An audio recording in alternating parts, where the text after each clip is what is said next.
성경 요한일서 2장 같이 보시겠습니다. 이 요한일서 1장에서 우리가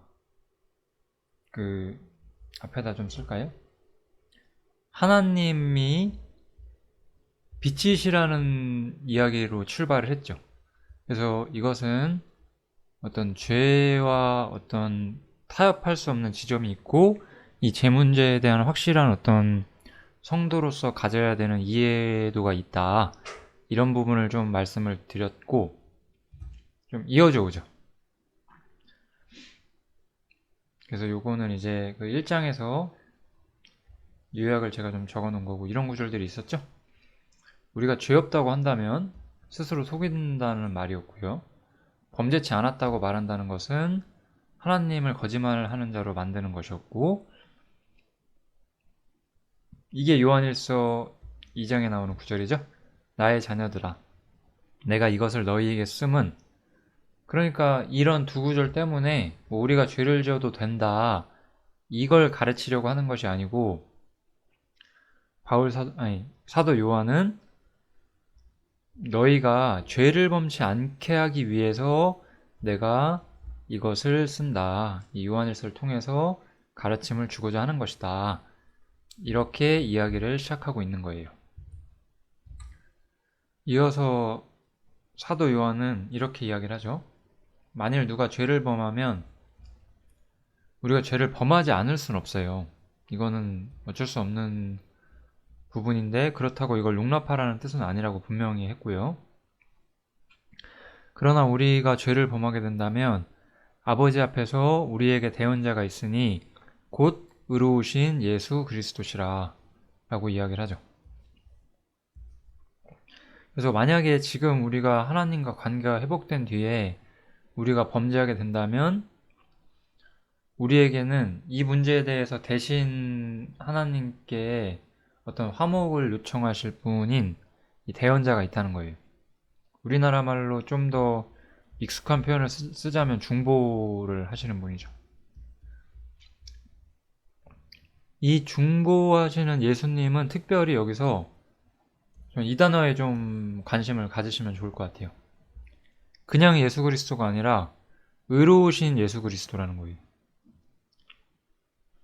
우리가 만약에 죄를 범하게 된다면 우리가 하나님과 관계를 회복할 수 있는 이유는 다른 무엇이 아니라 바로 의라는 거죠. 이 의. 하나님이 우리를 사랑하시기 때문에, 하나님이 자비로우시기 때문에 우리의 죄가 용서된다기보다 모든 죄의 문제 해결은 일단 기본적으로는 완성된 의가 있어야만 되잖아요. 그래서 이 모든 문제 해결이 의에 기초한다는 것을 조금 사도 요한은 말하고자 하는 것으로 보여요. 우리 로마서 1장 17절 여기 나오죠. 복음에는 하나님의 의가 나타나서, 복음에는 하나님의 의가 나타나요. 복음에서 하나님의 사랑이 나타난다, 복음에서 하나님의 자비가 나타난다, 이렇게 말하지 않고 먼저 사도 바울은 로마서에서 하나님의 의가 나타난다고 이야기를 하는 거죠. 이 하나님의 의가 우리에게 나타나서 믿음으로 말미암아 믿음에 이르게 한다, 이렇게 이야기를 하는 거예요. 그래서 이 의라는 것은 어디서 오는 것이냐? 바로 화목제물이신 예수님으로부터 오는 거죠. 그래서 저는 우리 죄를 위한 화목제물이니, 요한이 하는 말이죠. 우리만 위할 뿐 아니요 온 세상의 죄를 위하심이라 라고 이야기를 해줘요. 화목제물은 제가 좀 설명을 좀 하긴 할 건데 미리 조금 얘기를 해볼게요. 우리가 이렇게 죄의 문제가 있을 때 희생제물을 하나님께 드리잖아요. 희생제물에 여러 가지가 있는데 기본적으로는 속죄제와 어떤 이 화목제물이라는 게 있어요. 이것은 그 제사 제물을 레이기의 5가지 제사를 말하는 게 아니에요. 오해하시지 않게끔 제가 제물이라는 물까지 쓸게요. 화목제, 번제, 소제 요런 용어랑은 다른 거예요. 이 단어의 특징은 이 희생제물의 피가 어디에 들여지는가를 말하는 거예요. 이 화목제물은 제가 말했죠? 지성소에 뿌려지는 피예요. 속죄제물은 번제단에 뿌려지죠. 번제단은 그 성소 바깥에서 태워지는 거잖아요. 그래서 속죄제물은 우리의 죄가 용서됐다는 것을 표현하는 것이지만, 여기서 말하는 화목제물은 그래서 그 피스 오퍼링이 아니에요. 영어를 굳이 쓰자면 오해하시지 않게끔 피스 오퍼링을 말하는 것이 아니고 화목제가 피스 오퍼링이거든요. 여기서 화목제물이라는 표현을 쓰는 것은, 이거는 그 시은자라고 불리죠. 시은자. 그 지성소 안에 이렇게 법궤가 있는데 이 법궤에 7번 대제사장이 뿌리잖아요. 그때 뿌려지는 피가 바로 화목제물이에요. 그래서 여기서 예수님께서는 화목제물로 제시를 해주고 있어요. 사도 요한은 지금. 왜 화목제물이냐? 화목제물은 하나님을 영화롭게 하기 위해서 지성소에 뿌려지는 피를 의미하는 거라고 했죠. 그래서 이것은 우리 개인의 죄 용서를 상징하는 것이 아니라 하나님께서 사람을 의롭게 치료하시는 것을 어떤 보여주기 위한 거예요. 이 피가 있기 때문에 하나님이 사람을 용서하실 수도 있고, 또한 영접지 아니하는 자는 심판하실 수도 있다는 거죠. 무조건 다 용서하겠다는 뜻이 아니고, 하나님 자신의 의로우심, 단순히 어떤 무죄함, 거룩함이 아니라 죄인을 용서하든 심판하든지 간에 거기에 모든 하나님의 의로우심이 있다라는 거, 이런 것들을 총체적으로 드러내는 게 바로 화목제물이에요. 그래서 이 화목제물은 단순히 우리의 범죄 때문이 아니라 모든 사람의 죄를 위한 거라는 거예요.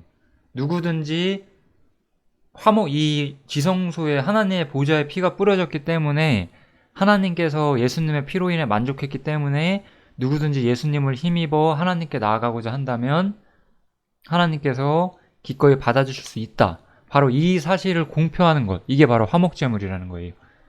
이해되시죠? 그래서 화목제물은 우리만 위한 것이 아니라 온 세상의 죄를 위한 것이고, 이 화목제물이신 예수님을 통해서 그 의라는 것이 드러나게 되는 거예요.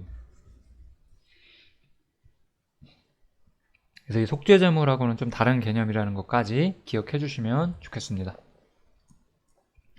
그래서 이 화목제물과 속죄제물을 나타내는 로마서에 되게 좋은 표현이 있거든요.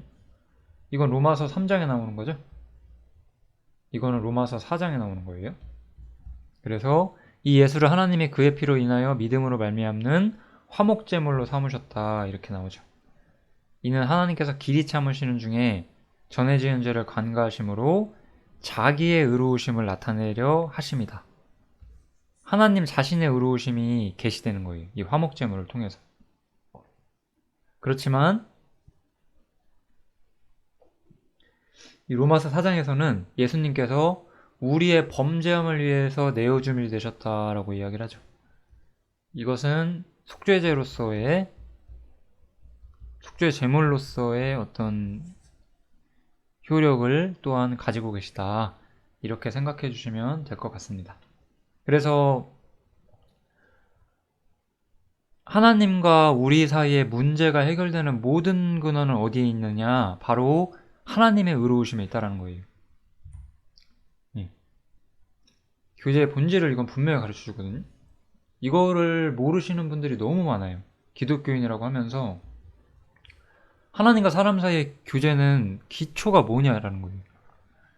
율법의 행위, 혹은 율법이 아니더라도 인간의 노력, 써볼게요. 인간의 행위나 노력이나 뭐 마음, 뭐 수고, 이런 걸로 될까요? 내가 눈물 흘리면서 내가 주님을 사랑한다고 말한다고 교제가 될까요? 안 된다는 거예요. 이 하나님과 사람 사이의 모든 교제의 기초는 이 화목제물, 이 그리스도의 피를 통해서 나타나는 하나님의 의 때문에 하나님과 사람 사이의 교제가 열리는 거예요. 하나님과 우리의 어떤 교제의 어떤 기초가 하나님 편에서 하나님의 의를 통해서 이루어진다는 거, 이걸 꼭 아셔야 돼요. 이게 복음의 시작이에요, 이 부분이. 너무나 많은 사람이 이 부분을 생각하지 않고 기독교 내부로 들어와요. 나는 하나님 사랑해요. 그러니까 난 하나님과 나는 아무 문제가 없을 거예요. 라고 함부로 말해요. 착각하시고. 엄중한 심판이 기다릴 수도 있어요. 그렇게 엉성하게 기독교 안에 들어오셨다가. 하나님과 사람 사이의 관계의 시작은 이 죄 문제가 해결되는 거예요. 죄는 무엇으로 해결되느냐? 하나님의 의를 통해서 우리 죄가 용서됨으로 해결이 되는 거예요. 이 부분이 없는 사람들은 온전한 그리스도인으로서 출발하지 못하신 거거든요. 그렇기 때문에 이 교제에 대한 어떤 분명한 교훈을 주고 있는 성경이라서 너무나 중요해요. 꼭 잘 기억해 주시면 좋을 것 같습니다. 이거는 이제 이 부분에 대한 제가 좀 부가적으로 드리고 싶은 어떤 교훈 같은 건데요. 사람은 항상 자신을 살펴야 돼요. 이 죄라는 것에 대해서 죄가 어떤 하나님의 어떤 감정 혹은 나의 감정 때문에 해결된 게 아니잖아요. 항상 하나님의 의로 해결이 되는 거예요. 그 하나님의 의의 중심에는 그 피와 십자가가 있다는 걸 잊으시면 안 돼요. 우리의 죄 문제가 해결되기 위해서는 아들이 피를 흘리셔야 됐고 십자가에서 고통을 겪으셔야만 한다는 거죠. 그렇기 때문에 우리가 지금도 죄를 경홀히 여기지 말아야 한다. 이것을 꼭 생각하시면 좋을 것 같고요. 이 죄를 경히 여기는 사람들은 항상 징계가 임하게 돼 있어요. 이 징계의 모습은 여러 가지가 있겠지만 제가 징계의 내용을 여기서 구체적으로 말씀드리지 않겠지만요. 어쨌든 우리는 그래서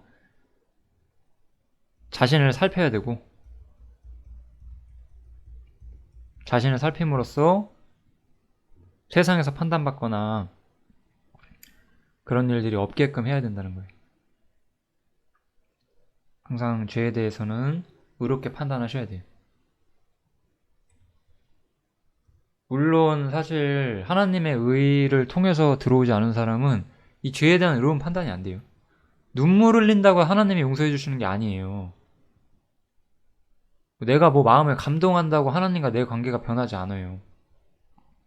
하나님과 사람 사이의 관계 회복에는 반드시 이 죄의 삭시 필요해요.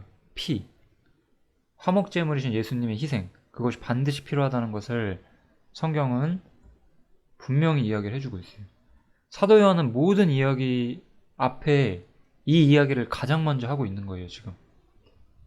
꼭 기억해 주시기를 부탁드립니다. 요한 1서 2장은 굉장히 내용이 많아요. 엄청 내용이 많고 여러 가지 주제가 드러나서 제가 좀 늘어지지 않게 좀 빨리빨리 하려고는 하고 있는데 또 새로운 주제가 나오기 시작을 하죠. 이것도 너무 중요해요. 우리가 그의 계명을 지키면 이로써 우리가 저를 아는 줄로 알 것이다. 이렇게 요한은 이야기를 하는데요.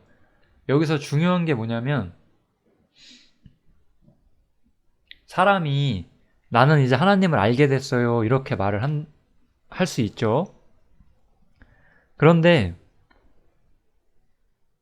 사도 요한은 어떤 사람이 만약에 그런 말을 하려면 분명한 근거가 있어야 하는데 그 분명한 근거가 어디 있느냐를 물어보는 거예요. 이거 잘 생각해 보세요. 이렇게 읽어주시면 편해요. 우리는 안다. 무엇을? 우리가 하나님을 아는 것으로 안다는 거예요. 뭐 할 때? 그의 계명을 지킬 때. 이렇게 그냥 순서대로 읽어주시면 결국 뭐예요? 우리가 순종하지 않으면 하나님을 우리가 안다는 것을 우리가 스스로 알 수가 없다는 거예요. 그러니까 여기서는 뭐라고 말을 하는 거냐면 우리가 순종하면 우리 자신이 하나님을 알게 된 사람이라는 것을 것을 우리가 안다라는 거죠. 그러니까 우리의 신분에 대해서 우리가 올바로 알기 위해서 우리에게 필요한 건 뭐래요? 순종이다. 이렇게 이야기를 하는 거죠. 네. 요한일서에서 이런 구절이 나왔었죠. 저를 아느라 하고 그의 계명을 지키지 아니하는 자는 거짓말. 요한 2서죠. 저를 아노라 하고 그의 계명을 지키지 아니하는 자는 거짓말하는 자요. 진리가 그 속에 있지 아니하되. 예. 계명을 지키지 않는 사람들은 진리가 없는 사람이라고 말하는 거예요. 순종하지 않는 사람들은. 오히려 오직 순종만이 우리가 참 신자라는 것을 우리 자신에게 분명히 보여준다는 거죠. 이게 얼마나 강력한 말씀인가요? 우리는 정말로 하나님께 순종함으로써 내가 정말 하나님을 아는 사람이라는 것을 매일매일 경험하시나요? 그렇지 않다면 자신을 살피셔야 돼요. 진리를 행하지 않는다는 것은 나에게 생명이 없기 때문에 그럴 수도 있는 거예요. 성경은 우리가 너무나 많이 오해하는 게 있는데, 이 세상의 풍파 때문에 그리스도인들이 옛날 같지 않다라고 많은 사람들이 말해요. 근데 제가 살면서 느낀 거는 세상의 풍파 때문에 그런 게 아니고 그리스도인이 아니라서 그래요. 가라지가 너무나 많기 때문에. 지금도 올바른 그리스도인들은 상당히 탁월한 시야를 가지고 있고 영적인 이해와 깊이를 가지고 있거든요. 그리고 그만한 순종의 삶을 살 줄도 알고요. 우리는 순종함으로써 우리 자신이 누구인지를 스스로 알게 돼요. 옛날에 어떤 사람이 저한테 많이 물었어요. 저는 순종이 안 돼요. 무슨 말이에요, 그게? 여기 없는 사람이라는 뜻일 수도 있는 거예요. 진리를 행해지지 않는다는 것은. 순종이란 게 무엇인지 정말 깊이 생각해 보시고 진리를 행치 않으면 우리는 올바른 그리스도인이라고 할 수가 없죠. 네. 근데 이제 여기서 그의 계명을 지킨다고 했기 때문에 그의 계명이 무엇인지를 제가 조금 더 상세히 말씀을 드릴게요. 여기서는 그의 말씀이 나왔고 아까는 계명이 나왔잖아요. 그래서 계명이라고 하는 것은 그러니까 분명히 적혀 있는 명령이라고 생각하시면 돼요.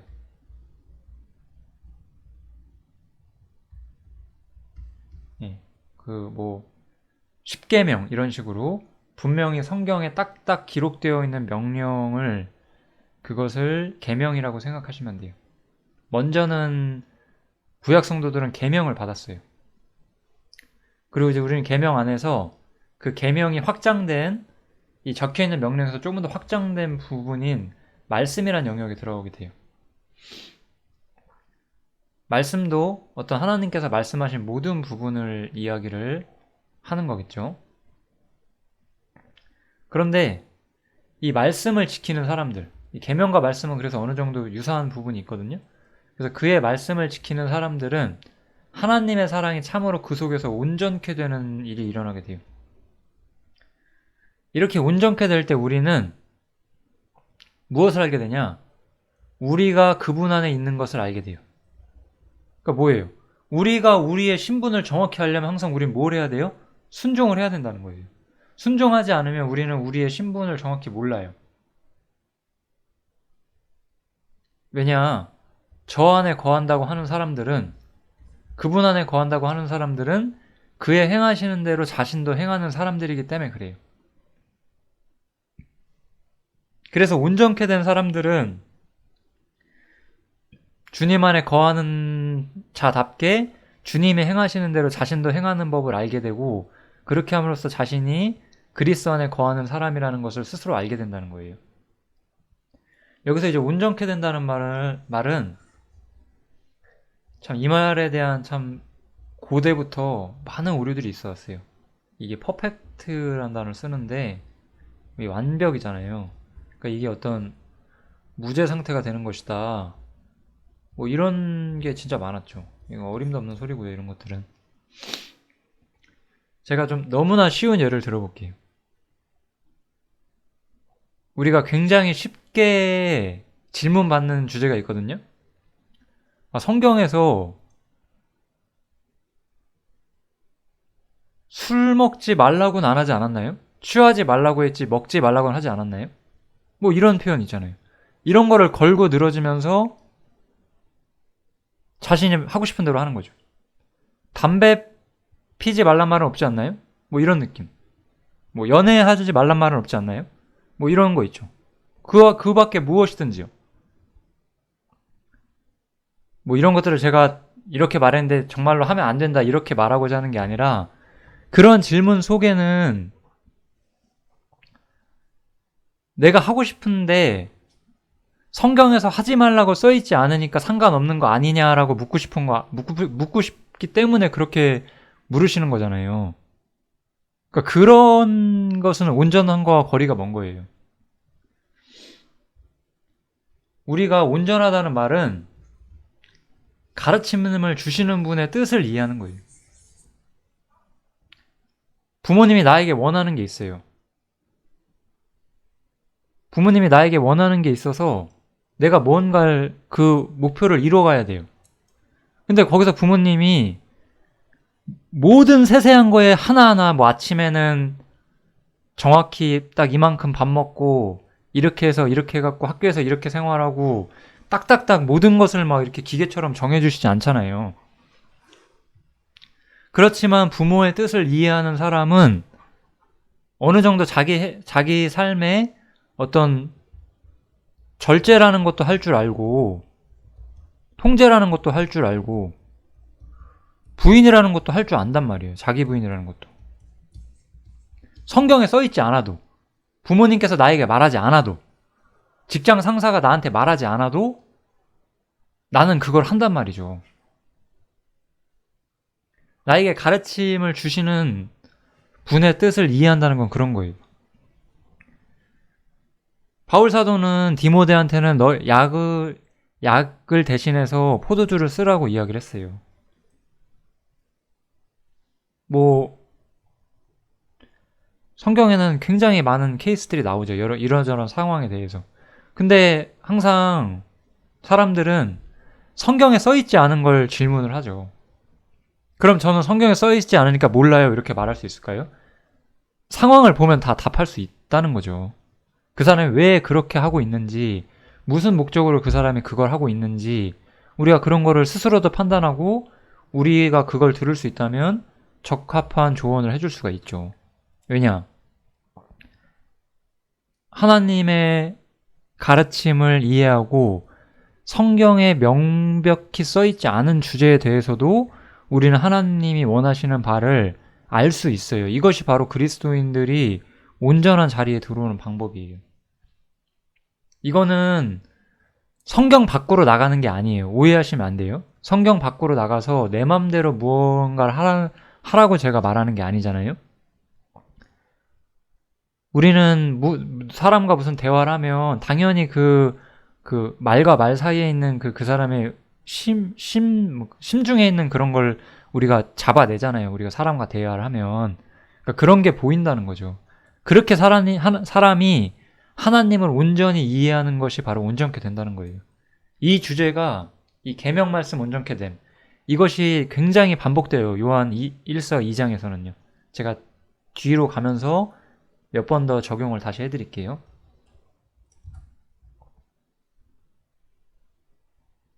그래서 사랑하는 자들아, 내가 새 계명을 너희에게 쓰는 것이 아니라 너희가 처음부터 가진 옛 계명이니 이 옛 계명은 너희의 들은 바 말씀 이거니와, 이렇게 나오죠?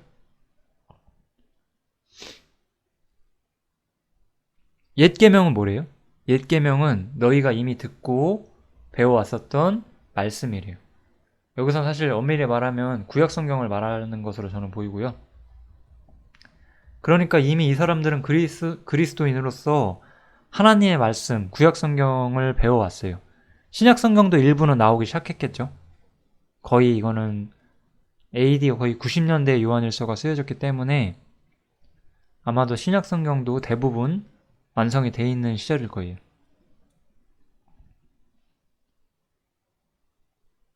그래서 이제 이 하나님의 말씀에 순종하려고 하는 것이 어떤 성도의 본성이었고, 사도 요한은 내가 너희에게 세 계명을 쓰는 것이 아니다.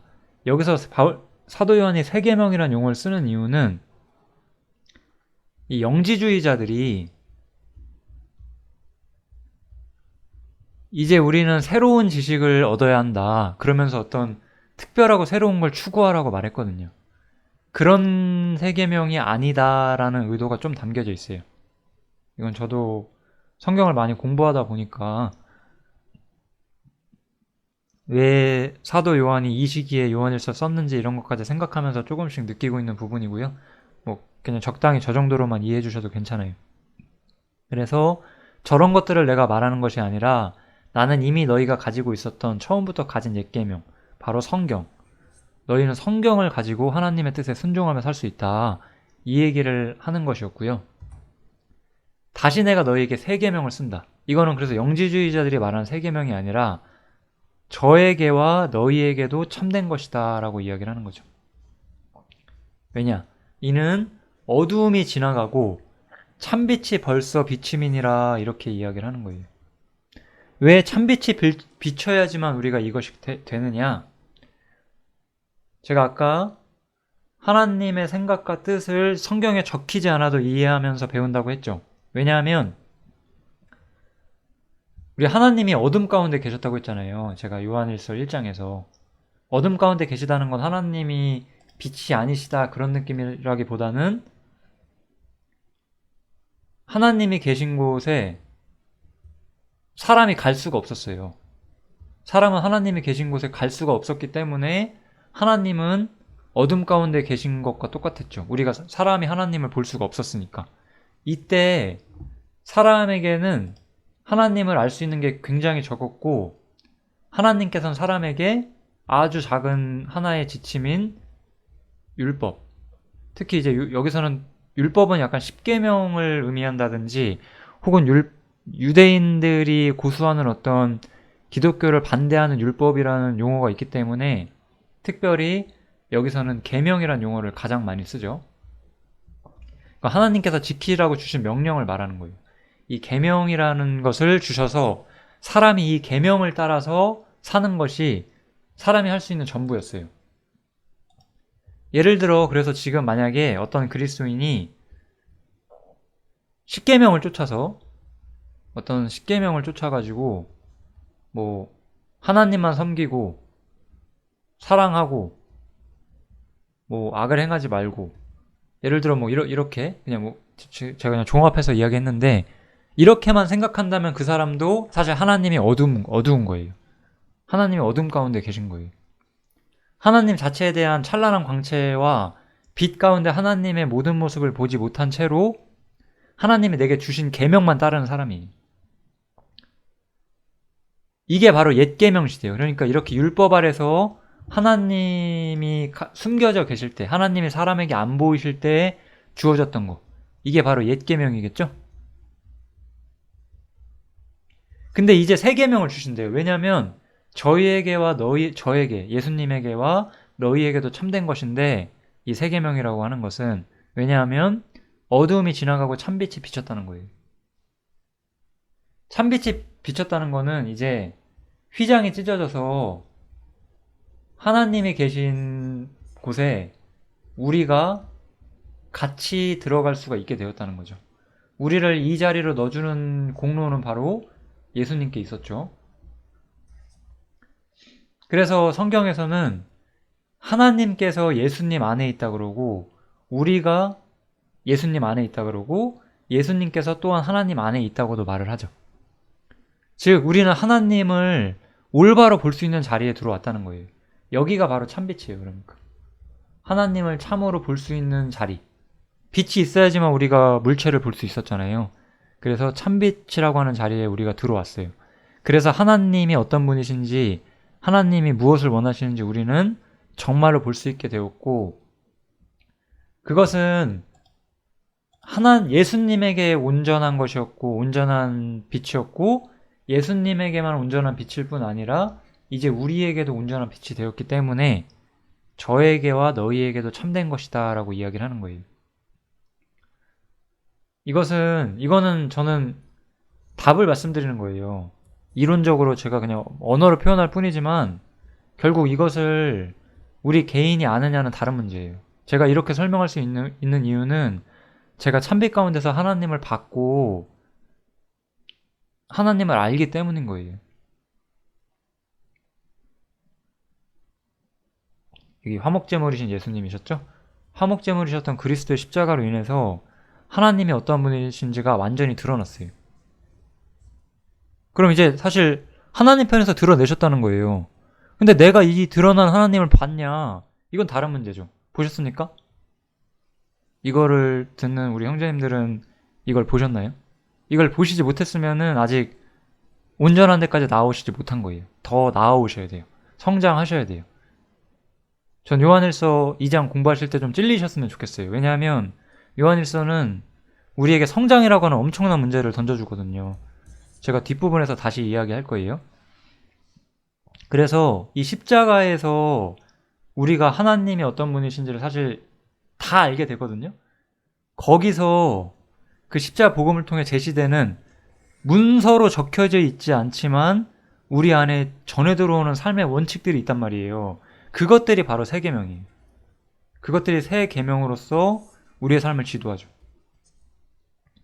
새 계명의 지도를 받는 사람들은 굉장한 영적인 시야와 이해도 이런 것들을 가질 수밖에 없어요.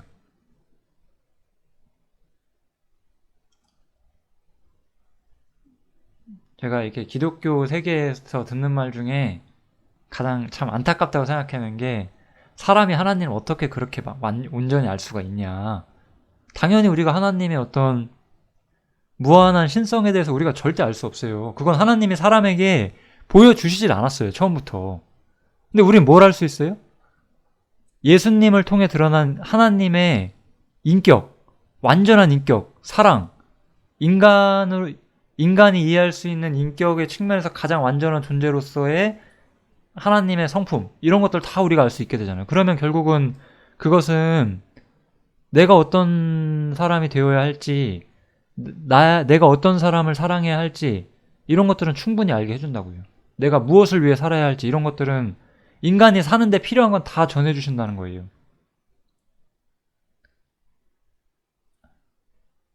하나님이 완전히 드러났다는 말은 하나님의 모든 게 완전히 드러났다는 게 아니라 사람에게 필요한 부분, 우리가 정말로 올바른 삶, 주님께서 바라시는 삶을 살기 위해 필요한 부분은 남김없이 이미 다 드러났다는 거죠. 그리고 왜 이렇게 많은 사람들은 이 십자가에서 드러난 하나님의 완전한 것이 아니라 어차피 그림자일 수밖에 없는 지식들을 추구하느라 시간과 열정을 낭비하느냐 이거죠. 그러지 마시고 이 새 계명, 하나님의 십자가에 나타난 우리에게 주시는 참다운 삶의 모습, 그것을 따라가시려고 하셔야 돼요.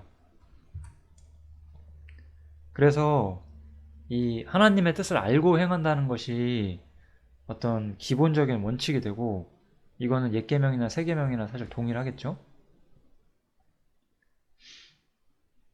그래서 전 이 말씀을 참 좋아해요. 제가 이 말씀을 자주 인용하는 것도 아마 제가 참 좋아하기 때문이겠죠. 나를 본 자는 아버지를 보았거늘 어찌하여 아버지를 보이라 하느냐. 당연히 그렇죠.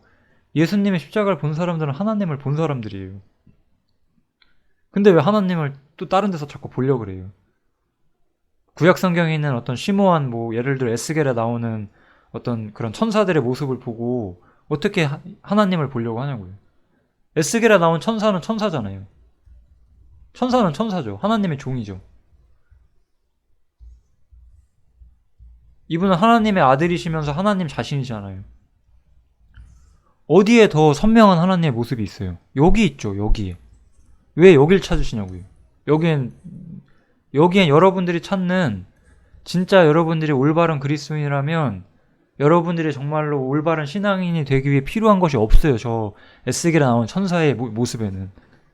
여러분들에게 필요한 건 여기 있어요. 지금 아들에게. 사실 이런 것들을 성령님이 가르쳐 주시는데 아직까지는 성령님을 굳이 언급하지 않고 있어요. 혼란을 피하기 위해서 그냥 차근차근 언급하기 위해서 그냥 옛 계명과 새 계명이라는 원칙으로 이렇게만 이야기를 해주는 것 같아요.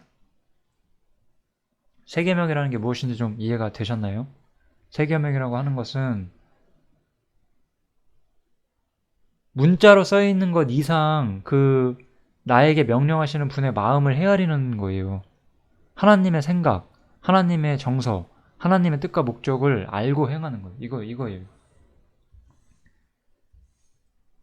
하나님의 뜻을 모른 채 그냥 어떤 계명만 지키는 게 이제 초신자가 할 일이죠. 뭐 이런 시기도 우리는 겪어요. 분명히 겪는 거예요, 이것도. 그렇지만 우리의 성장은 하나님의 뜻을 알고 행하는 쪽으로 나아가는 것이다. 이렇게 생각해 주시면 될 것 같고요.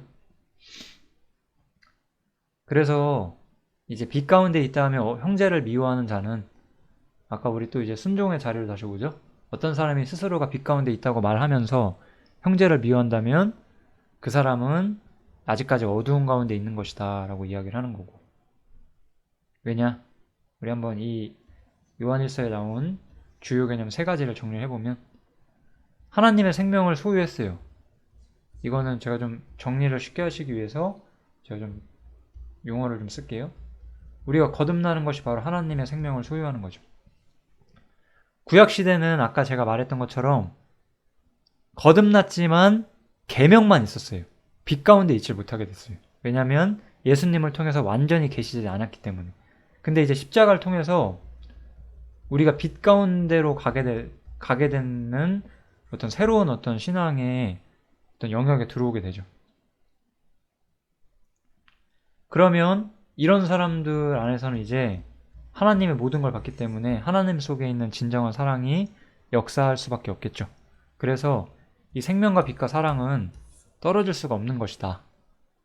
이것을 기억해 주시면 좋을 것 같습니다. 그리고 이제 사랑이라는 것에 대해서 약간 오해하지 않으시면 좋을 것 같아요. 그냥 우리가 세상에서 보는 그런 사랑이 있죠?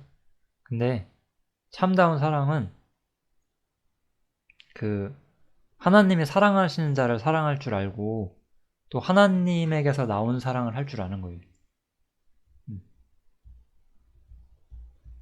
하나님 자신의 어떤 속성으로부터 쏟아져 내려오는 형태의 사랑, 인간적인 형태의 사랑이 아니라 이런 것들을 좀 뜻하는 것이다. 이렇게 생각해 주시면 좋을 것 같아요.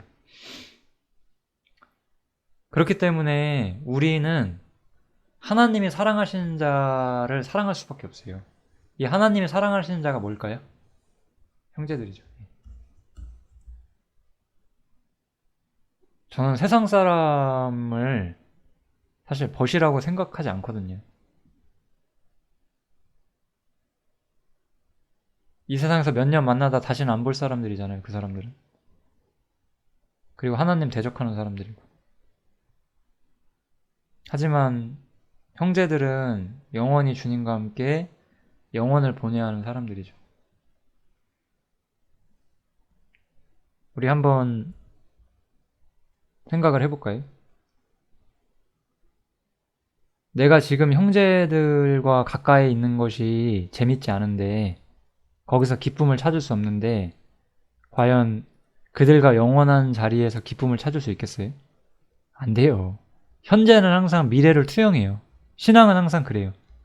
우리의 삶의 지금의 모습은 사실 우리의 영원의 모습을 이미 정해주고 있어요. 그것이 아까도 나왔던 우리 순종에서도 말하는 거잖아요. 지금 순종치 않는 자는 진리 안에 없다고 말했고 계명에 순종하는 사람, 말씀에 순종하는 사람들은 자신이 하나님 안에 있는 걸 안다고 했잖아요. 이것도 마찬가지예요. 하나님은 우리의 어떤 우리의 실체가 어디 있는지를 형제를 통해서 또한 보여줘요. 형제와 함께 그 영원의 축복을 공유하는 사람들은 그것을 더 사랑하기 마련이에요.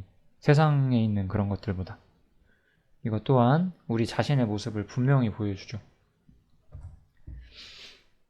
이제 또 크다란 한 주제가 끝나고 이제 그 자녀 아비 청년들에게 권면하는 부분이 나오는데, 이것도 아까 배웠던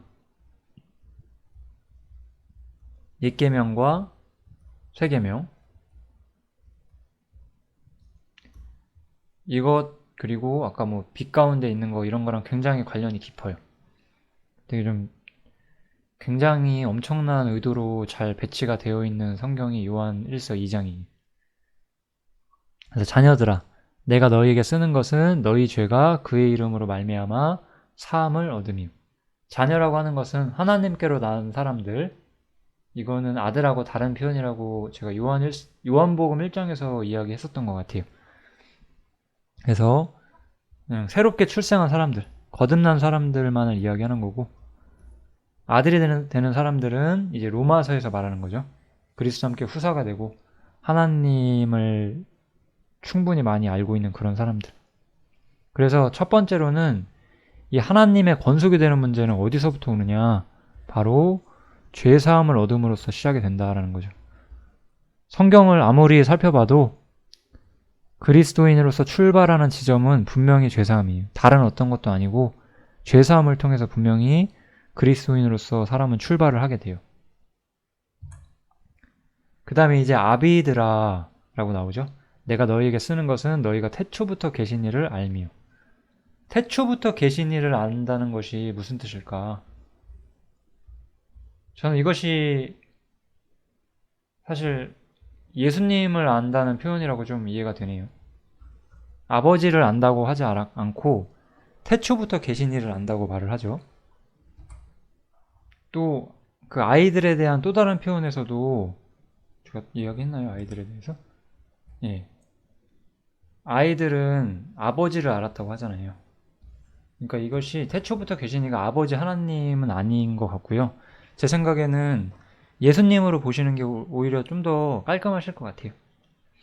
어쨌든 이 사람들은 율법에 속한 부분적인 진리가 아니라 이 영혼에 속한 완전한 진리를 본 사람들이에요. 이 영혼에 속한 완전한 진리가 뭐 때문에 나오게 되나요? 이게 십자가 때문에 나오는 거예요. 하나님을 본다고 해도 십자가를 통해서 보게 되는 하나님을 본다라고 이야기를 해줘야 돼요. 이 태초부터 계신 이를 안다는 것은. 그쵸? 이렇게 보시는 게 훨씬 더 좀 자연스러워 보실 거예요. 그래서 아비들은 이 그리스도를 아는 지식으로 무장된 사람들이에요. 그래서 아까도 말했듯이 하나님의 빛 가운데서 온전케 된 사람들. 아까 온전해지는 것은 단순한 적혀있는 계명을 떠나서 하나님의 뜻과 목적을 섬세하게 알고 행할 수 있는 사람들을 뜻하는 것이었죠. 그리고 마찬가지로 하나님의 뜻을 알고 행할 수 있는 사람들. 이런 사람들이 진짜 아비들이 장성한 사람들이죠. 청년들은 너희가 강하고 하나님의 말씀이 너희 속에 거하시고, 이 청년들은 말씀이 거하는 사람들이에요. 그래서 흉악한 자를 이긴대요. 이 하나님의 말씀이 마음속에 거해서 악한 자의 계계를 분별할 수 있는 사람들이에요.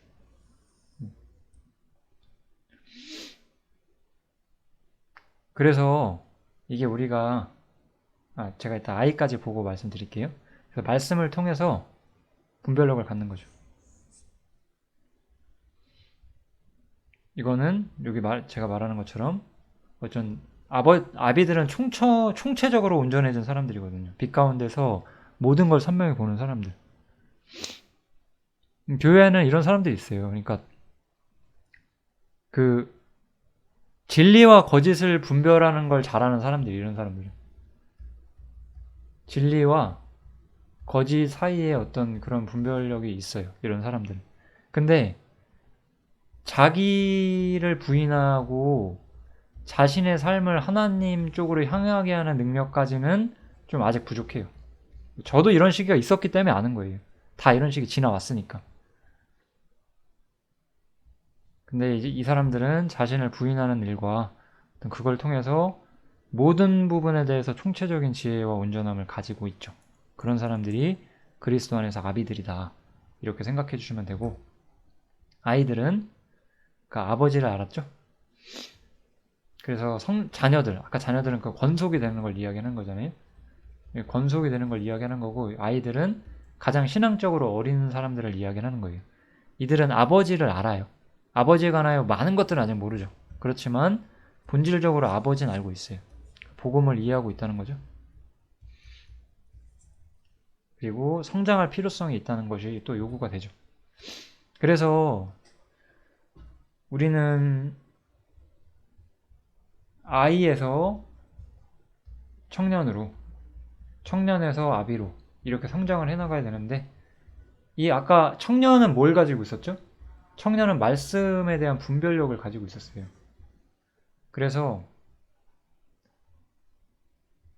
먼저 갓난 아이들처럼 순전하고 신령한 젖을 좀 사모해 봅시다. 이게 우선이에요. 먼저예요.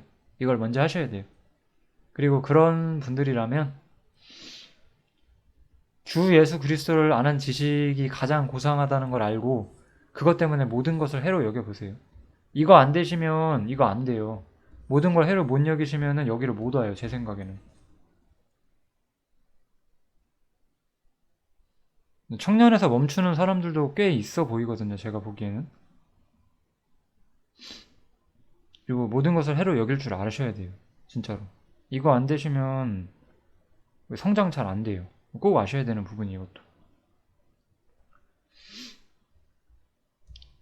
주님을 얻기 위해서, 주님을 위해서 모든 것을 잃어버리고 배설물로 여김은 그리스도를 얻고 그의 부활의 권능에 참여하기 위한 것이다. 이렇게 이야기를 해요. 바울 사도가.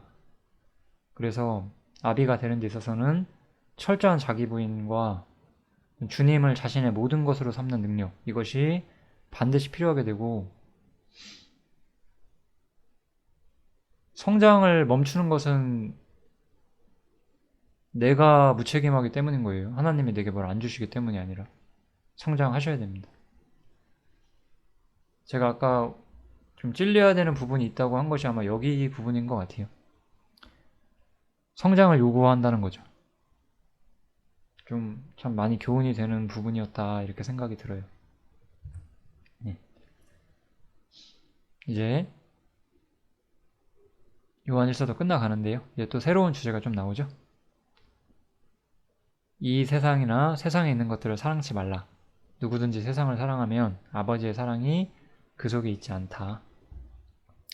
이것도 이제 비로소 완벽히 등장하게 되는 거죠. 왜냐하면 참빛이 왔기 때문에 그래요. 참빛이 왔고 십자가를 통해서 세상이 어떤 것인지가 완벽히 보여지게 되는 거예요. 기존에 몰랐던 세상이라는 게 무엇인지가 완벽하게 보여지게 되는 거죠. 성경을 제가 좀 보여드리면 좋을 것 같긴 한데, 딱 두 가지 정도만 제가 그냥 말씀을 드릴게요. 우리가 성경을 여러 가지로 살펴보면 이 세상의 왕이 누구냐는 거예요. 세상의 왕은 사단이다. 이것이 성경에서 말하는 첫 번째 빛이죠. 가장 강력한 빛 중에 하나예요. 사람들은 자기가 자기 맘대로 사는 게 뭘 의미하는지를 몰라요. 왜냐? 참빛이 없기 때문에. 근데 참빛이 우리 안에 들어오게 되면, 우리가 빛 가운데 살게 되면, 세상을 산다는 것은, 내가 세상을 사랑한다는 것은 사단을 나의 주인으로 삼는 것이구나라는 걸 알게 돼요. 이게 참빛의 힘이에요. 뭐 공감 안 되실 수도 있죠. 그러면 이제 공감 안 되시면은 자신의 영혼의 문제를 고민하셔야 되는 거예요. 우리 아까 요한일서 2장에 계속 말하는 게 뭐죠? 순종하면 자신이 하나님의 자녀인 것을 안다. 빛 가운데 행하면 자신이 온전해지는 것을 안다. 우리는 행함을 통해서 자신이 어떤 사람인지를 스스로 정확히 알게 된단 말이죠. 그래서 이 참빛이 왔기 때문에 우리는 세상의 왕이 사단이고, 세상을 사랑하는 것은 하나님과 원수된다는 것을 알게 되죠. 왜냐하면 이 세상이 예수님과 서로 원수가 됐기 때문이라는 거예요. 우리는 우리 원수와 벗이 될 수 있나요? 그게 안 되죠. 여러분이 세상을 택하시면 예수님과 원수가 되는 것이고, 예수님을 택하면 세상과 원수가 되는 거예요. 이 그리스도 안에서, 아니죠. 그리스도 안이 아니죠. 기독교 안에서 어설프게 반발씩 걸친 사람들은 이 진리를 되게 싫어해요. 뭐 이렇게 극단적으로 말을 하냐고 말하는데 뭘 제가 극단적으로 말을 해요. 성경이 그렇게 이야기를 하잖아요. 세상을 사랑하는 사람들에게는 아버지의 사랑이 없어요. 여기서 써있는 것처럼. 이 세상에 대한 참 빛, 그 참 모습을 이 참빛이 우리에게 가져다 주기 때문에 우리는 세상에 대해서 어떤 노선을 취해야 할지를 정할 수가 있죠. 또 이 빛은 세상의 본질을, 아까는 그 예수님과 관련한 본질이었는데, 여기서는 세상에 있는 모든 것은 육신의 정욕, 안목의 정욕, 이생의 자랑이다 라고 이야기를 하죠. 육신의 정욕은 그냥 자기 뜻을 추구한다라고 생각하시면 될 것 같아요. 자기 뜻을 추구하는 것이다. 하나님의 뜻이 아니라 자기 뜻을 추구하는 것. 이거는 자신의 기쁨을 추구하는 것이다. 이게 이제 안목의 정욕이. 이생의 자랑은 자아를 끌어올리는 것이다 라고 하면 돼요. 자존감 같은 거예요. 그래서 무언가 내가 원하는 걸 내 맘대로 하고 싶은 게 육신의 정욕. 안목의 정욕은 자신이 즐겁게 여기는 것들로 그런 것들을 추구하는 그런 시야. 그 다음에 이상의 자랑은 내가 이런 사람, 그러니까 내가 더 어떤 부분이든지 간에 좀 더 자신의 어떤 그 긍지를 높일 수 있는 거.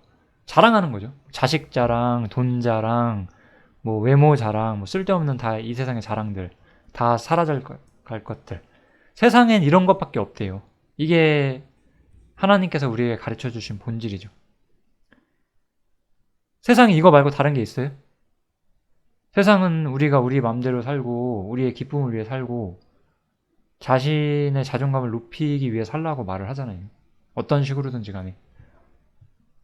누가 감히 이것을 부인할 수 있죠? 이것을 부인할 수 있는 사람은 아무도 없어요. 하나님께서 이렇게 말씀하셨거든요.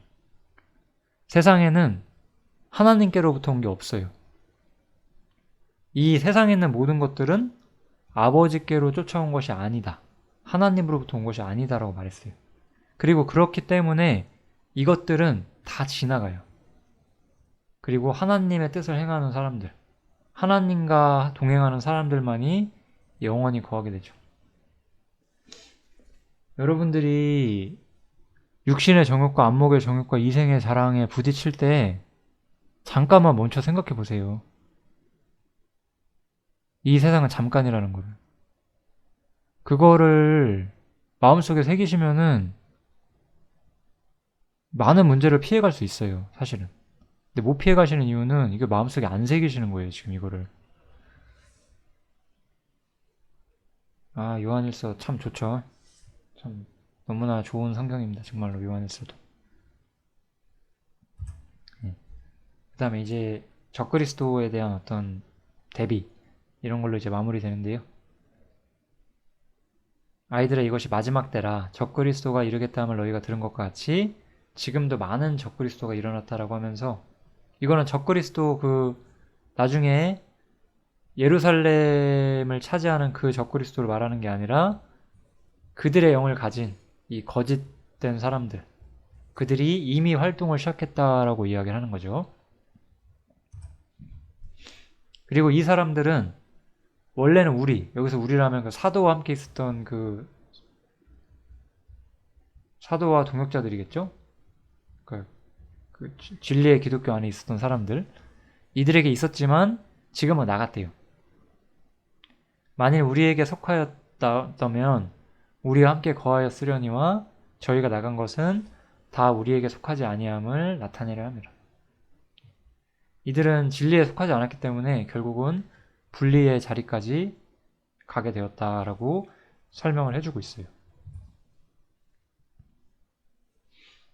그렇지만 우리 성도들은 어떤 사람들이냐? 우리는 거룩하신 자에게 기름 부음을 받고 이제 성령에 대한 이야기가 나오기 시작해요. 거룩하신 자에게 기름 부음을 받고 모든 것을 아느니라.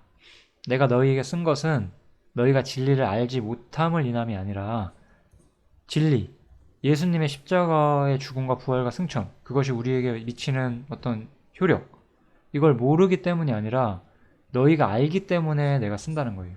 그리고 모든 거짓은 진리에서 나지 않음을 인함이다 라고 이야기를 하는 거죠. 왜 요한이 이 얘기를 하느냐? 잠깐만요.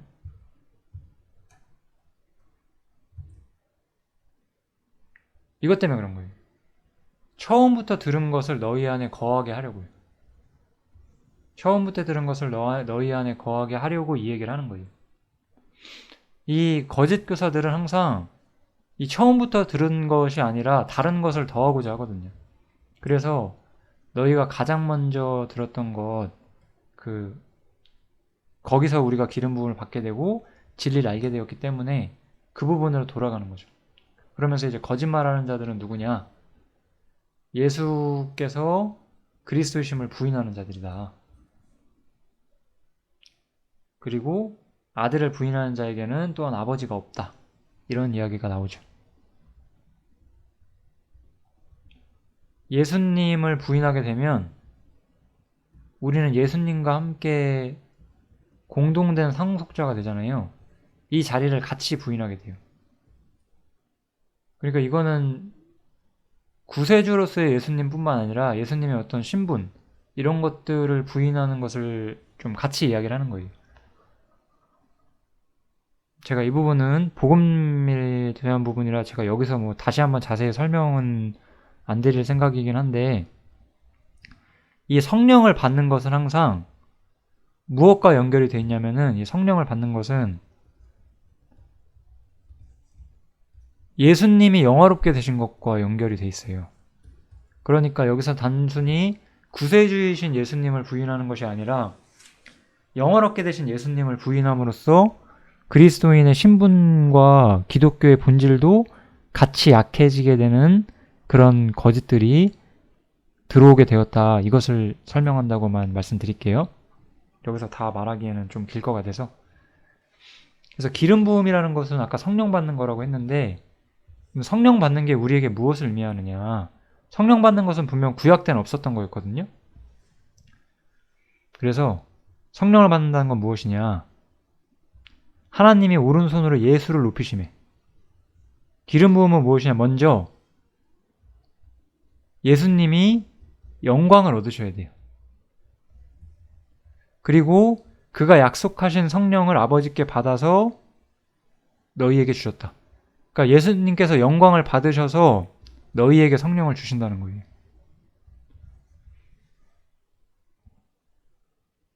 즉, 성령은 무엇을 하시는 분이냐? 성령님은 예수님의 영광의 증인이에요.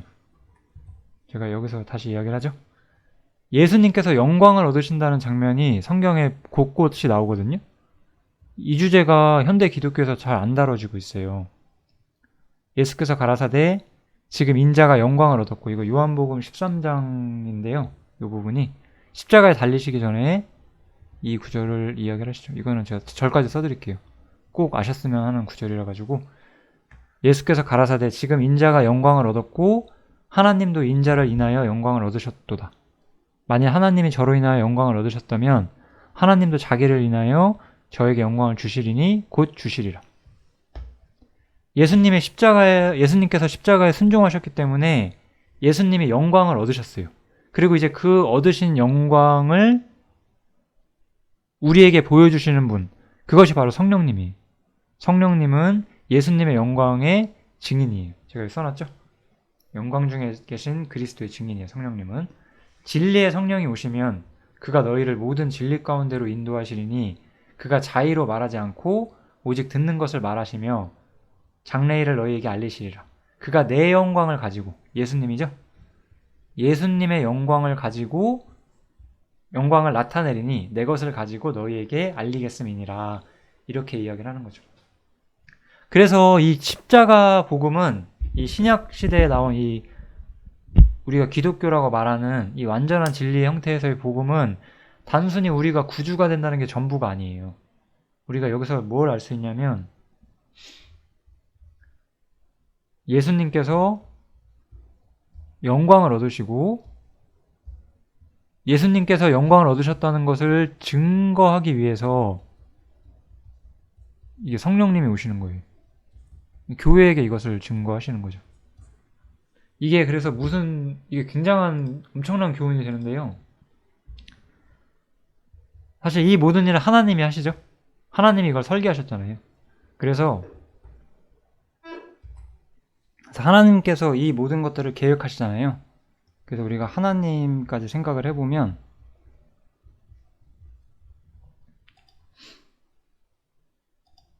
하나님께서 아들에게 영광을 주시고 싶어 했어요. 그래서 이게 바로 우리 구약성경에서 아브라함의 모습이에요.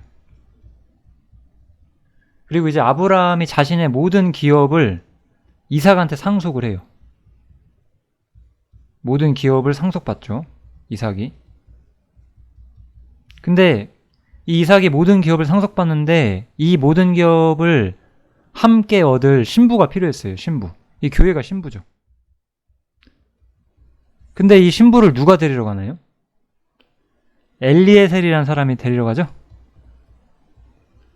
엘리에셀은 아브라함의 종이었고 이삭의 영광을 신부에게 말해서 신부가 이삭을 찾아오게 만들어요. 이게 바로 교회의 가장 완벽한 모형이에요. 교회는 어떤 어두운 가운데서 아주 약한 등불과 같은 계명을 쫓는 사람들이 아니라 영광스러운 예수님, 예수님이 하나님께 받은 영광을 성령님께 듣고 그 영광에 함께 참여하고자 따라가는 거. 이게 교회의 시작이에요. 그래서 교회는 성령 강림과 함께 시작하는 거예요. 우리 사도행전 보면은 성령 강림과 함께 교회가 시작되죠. 그러니까 구약시대 때는 교회가 없었어요. 왜냐? 성령 강림 이후에만 교회가 시작되고 구약시대 때는 이러한 진리, 아들이 영광을 얻었고 이 영광에 신부로서 교회가 참여하고 이런 진리들이 전혀 없었거든요. 이런 진리들이 전혀 없었기 때문에 아직까지는 이 진리가 나타나지 않았었고 이제 바로 성령님을 통해서 이 진리가 드러나게 되고 이 진리를 아는 사람들이 이 예수님께서 영광을 얻으시기 위해서 예수님이 어떻게 사셨는지를 보거든요. 예수님께서는 영광을 얻으시기 위해서 십자가에 죽으셔야만 했었어요. 그래서 우리는 예수님이 왜 십자가에 죽으셨는지, 왜 이 땅에서 고난을 받으셨는지, 그분이 살아가셨던 그 슬픔과 그 눈물의 길을 보면서 하나님의 인성과 하나님의 신성, 그리고 하나님의 우리를 향한 사랑, 그분의 거룩한 인격들, 이 모든 것들을 인간이 다 보는 거예요. 그래서 우리는 그 이후에야 주님을 올바로 따를 수 있게 되는 총체적인 빛을 소유하게 되는 거죠. 그래서 처음부터 들은 것을 지키라고 하는 거예요. 처음부터 들은 건 항상 십자가였어요. 우리가 죄사함을 십자가를 통해서 배우거든요. 그런데 이 완전한 복음도 십자가 있는데 너무나 많은 사람들이, 저 이런 사람들 진짜 많이 봤거든요. 이 십자가를 떠나서 뭔가 수준 높은 지식을 쫓아요. 심각해요, 이게 진짜. 엄청 심각한 일이에요, 이것이. 뭐 구약에 있는 무슨 뭐 이러이러한 사건들은 무슨 비밀이 있느냐 맨날 이런 거 이야기는 하고 있고, 아까 제가 말했던 뭐 그 천사들의 모양은 무슨 비밀이 있느냐 이런 얘기 하고 있고, 이게 아니라 처음부터 들은 것, 이 십자가, 이것을 너희 안에 거하게 해야 된다는 거예요. 거기서 너희가 아들의 안과 아버지 안에 거하는 길이 있을 것이고, 거기서 우리가 영원한 생명을 약속받았지 않았냐. 사도 요한은 그렇게 우리한테 말을 해줘요. 그래서 너희는 주께 받은 바 기름 부음이 너희 안에 거하나니 아무도 너희를 가르칠 필요가 없다는 거예요. 여기서는 이 아무도라는 것은 뭐 기독교 내부에 교회 내부에 교사가 없어야 된다는 뜻이 아니라 그러면 저도 교사인데 제가 이런 걸 하면 안 되잖아요. 이런 뜻이 아니라요. 어떤 세상이나 어떤 뭐 신학 같은 걸 공부하고 무슨 세상이 주는 권위를 받아서 그들이 어떤 선생이라는 이름으로 막 우리를 가르쳐 주거나 이럴 필요가 전혀 없다는 거죠. 성령의 그리스도인의 교사라는 말이에요. 이건 무슨 말이냐면 아무도 너희를 가르칠 필요가 없다는 것은 교회 내부에서 모든 지혜와 지식이 나온다는 거예요.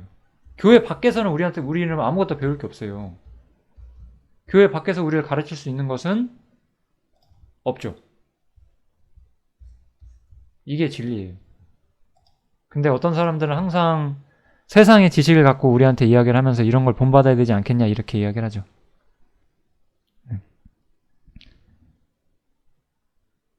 기름 부음이 우리 안에 거하는데 누가 감히 우리를 가르칠 수 있어요?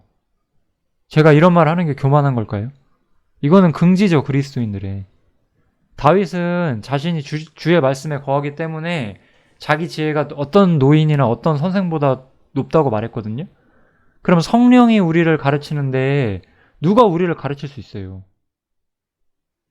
우리 세상의 법관이나 세상의 어떤 지식인이라고 할지라도 우리를 가르칠 수 있나요? 그들이 우리한테 수학 영어는 가르칠 수 있겠죠. 근데 그들이 우리한테 인간은 무엇이고 어떻게 살아야 하는지 그런 거 가르칠 수 있겠냐고요. 사람이 어디서 와서 어디로 가고 왜 있는지도 모르는 사람들이 이 창조주의 뜻을 알고 성령의 기름 부음을 받은 사람들을 가르칠 수 있겠냐는 거예요. 오직 성령이 그리스도 안에 교사가 되고 교회 안에 가르치는 일들, 이런 일들은 성령 역사를 통해서 교회 내부에서 이루어져요. 교회 외부에서 이루어지지 않고요. 이것을 꼭 기억하시면 좋을 것 같습니다. 네. 그래서 이제 자녀들한테 마지막으로 권면을 좀 해주죠. 자녀들아, 이제 그 안에 거하라. 이는 주께서 나타내신 바 되면 그의 강림하실 때에 우리로 담대함을 얻어 그 앞에 부끄럽지 않게 하려 함이라. 너희가 그의 의로우신 줄을 알면 의를 행하는 자마다 그에게서 난 줄을 알리라. 이렇게 이야기가 나오죠. 여기서 사도 요한은 주님의 강림에 대해서, 주님이 재림하실 것에 대해 또 이야기를 좀 하고 있고, 그때까지 그 안에 거하라고, 어떤 신비적인 잘못된 지식을 추구해서 밖으로 나가지 말고 진리 안에서 거하면서 진리 안에서 배울 것을 주문을 하고 있는 거예요. 그러면서 그분이 의로우심을 우리가 안다면 우리는 어떻게 살아야 되는지 알게 되고, 의를 행하는 사람들, 하나님의 말씀에 따라서 올바로 사는 사람들이 하나님께 속한 사람임을 또한 볼 수 있게 될 것이다 라고 권면을 해주면서 요한 1서 2장을 마치고 있어요. 요한 1서 2장도 너무나 중요한 내용이 많죠. 좀 우리 모든 사람들의 영혼에 좀 달콤한 어떤 양식이 되면 좋겠습니다. 여기까지 하도록 하겠습니다.